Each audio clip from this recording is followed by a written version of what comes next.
নমস্কার বন্ধুরা, আমি পিউ। আমার চ্যানেলে আপনাদের সকলকে জানাই অনেক অনেক স্বাগত। আজ আমি আপনাদের সাথে শেয়ার করব ব্রা ব্লাউজ কাটিং করার পর সেগুলো সাজিয়ে নিয়ে কী করে সেলাই করতে হয়। তো প্রথমেই আগে আমি সবগুলো কেটে নিয়েছি। এবার আমি একটা একটা করে দেখাবো কী করে সেলাই করতে হয়। প্রথমেই আসছি পিঠের যে পার্টটা হয় সেখানে আপনারা যদি গোল গলা ব্লাউজ বানিয়ে থাকেন তাহলে কিছুই না, জাস্ট সেটাকে মানে ছিটটাকে উল্টো রাখতে হবে এবং লাইলিনটা তার উপর বসিয়ে সেলাই দিয়ে নিতে হবে। আর অন্য ক্ষেত্রে যদি আপনারা কোনো ডিজাইন গলা বানিয়ে থাকেন তাহলে সেক্ষেত্রে তো সেটা আলাদা হয়। কিন্তু যদি শুধুমাত্র গোল গলা বানিয়ে থাকেন বা চৌকো গলা বানিয়ে থাকেন সেক্ষেত্রে শুধু ছিটটা উল্টো করে রেখে তার উপরে লাইলিনটা বসিয়ে সেলাই করে নিয়ে তারপর আলাদা করে চৌকো গলা বা গোল গলা সেটা আলাদা সেলাই করে নিতে হয়। এটা গেল ১ নম্বর। ২ নম্বর, এবার সামনের পার্টে আসি। সামনের পার্টে আমাদের ব্রাকাট ব্লাউজের ৪ টে পার্ট থাকে। তো ৪ টে পার্টই আমি একটা একটা করে দেখাবো। তো প্রথমে আগে এই পার্টটা দেখাই। এই পার্টটাকেও তাই সেম একই রকমভাবে ছিটটাকে আমাকে উল্টো করে রাখতে হবে।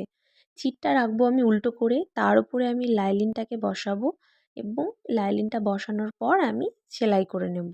একটা খুব সহজ একটা সিম্পল ব্যাপার।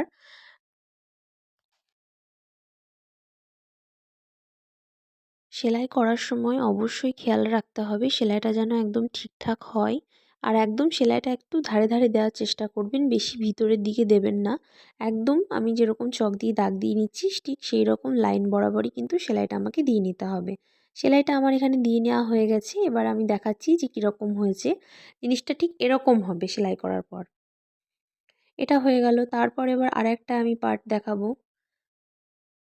এই পার্টটাকেও তাই প্রথমে আগে আমি উল্টো করে রাখবো। উল্টো করে রেখে তার উপরে লাইলিনটাকে বসাবো। লাইলিনটাকে বসিয়ে নিয়ে তারপর আমি সেলাই দিয়ে নেব।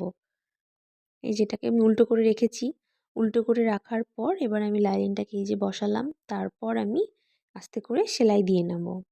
ঠিক সবগুলোই একই রকম পদ্ধতি।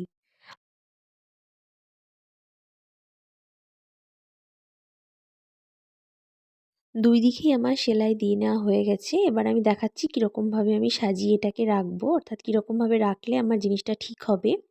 অর্থাৎ লাইলিনটা বসানোর পর ডান দিকেরটা বাঁ দিকে যাবে আর বাঁ দিকেরটা ডান দিকে আসবে। তার এরকমভাবে সাজিয়ে রাখলেই জিনিসটা আমার সোজা হয়ে যাবে। এবার আমি দুটোকে একসঙ্গে সাজিয়ে দেখলাম ঠিক আছে কিনা, একদম পারফেক্ট আছে।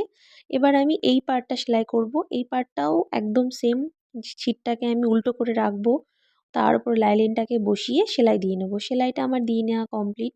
এটাও সেম একই রকমভাবে আমি সাজিয়ে দেখে নিচ্ছি ঠিক আছে নাকি। অর্থাৎ ডান দিকেরটা বাঁ দিকে রাখলাম, বাঁ দিকেরটা ডান দিকে রেখে ঠিক করে দেখে নিলাম। এরপর আসবো আরেকটা পার্ট সেটাও আমি দেখাবো কীরকমভাবে আমি সেলাই করছি।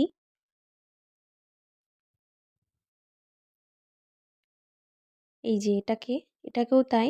প্রথমে আমি ছিটটাকে উল্টো করে রাখলাম, তারপরে আমি লাইলিনটাকে বসিয়ে এরকমভাবে সেলাই করে নেব।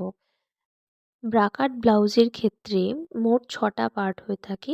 আর ৬ নম্বর পার্ট হচ্ছে হাতা কাটিং। আর হাতাতে যখন আপনি লাইলিনটা অ্যাটাচ করবেন তখন কিন্তু নিয়মটা একটু অন্যরকম হয়। অর্থাৎ হাতাটাকে আপনি রাখবেন, হাতার চিটটাকে আপনি রাখবেন সোজা। তার উপর লাইলিনটাকে বসিয়ে প্রথমে সেলাই দিয়ে নিয়ে তারপর উল্টিয়ে নেবেন। এটা একটু অন্যরকম হয়ে থাকে এগুলোর থেকে। তো এখানে আমার সবকটা সেলাই দেওয়া কমপ্লিট। আশা করছি ভিডিওটা আপনাদের খুব ভালো লাগলো। অর্থাৎ একটা ছোট্ট ভিডিওর মাধ্যমেই আমি দেখালাম যে ব্রাকাট ব্লাউজের যে লাইলিনগুলো অ্যাটাচ করা হয় সেগুলো কী করে খুব সহজেই আপনারা লাগিয়ে নিতে পারবেন। আর ভিডিওটি কেমন লাগলো অবশ্যই আমাকে কমেন্টে লিখে জানাবেন আর আমার চ্যানেলটিকে সাবস্ক্রাইব করে আমার সঙ্গে থাকবেন। ধন্যবাদ।